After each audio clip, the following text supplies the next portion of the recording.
The England women's rugby team made history when they beat New Zealand's Black Ferns at the World Cup in September. I've decided to see what this win means for London women's rugby clubs.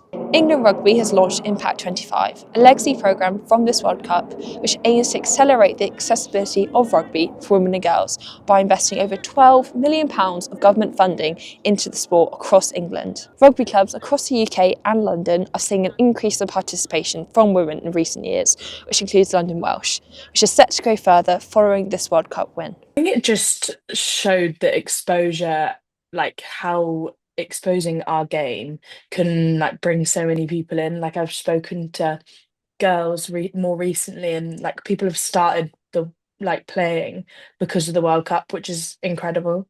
But yeah, in the moment, obviously you don't think about the future and stuff, but having reflected in the last few weeks, it's so cool to actually sell out a stadium. So for our Premiership games, I'm pretty sure it was 4 times the amount of people in our opening game attended compared to pre-World Cup or compared to last season. Here at London Welsh, they've also noticed an increase in participation. I think it's been great exposure. It's on the television.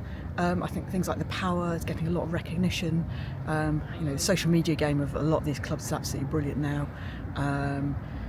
The coverage of the Women's World Cup on the BBC was brilliant as well. So there's all this kind of high-profile rugby on television is great, and the university seem to have really professionalised as well. So they're putting out a lot of top quality players, which all of that is just positive sort of trickle down effect through other women and girls. At the back of the great results of women's football, and now rugby, I think is becoming, having women and girls practicing sport is becoming, more normal, as it should have been always.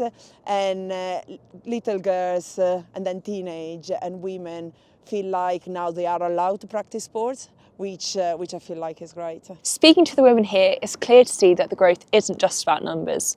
Rugby clubs like London Welsh allow women living in London to find confidence, community and connection. Rugby clubs like Walford Rugby Club and London Irish are also building partnerships with schools and building pathways to allow more women and girls to get into the sport and play more competitively. With the World Cup win behind them and a new generation stepping forward, women's rugby in London is entering its most exciting chapter yet.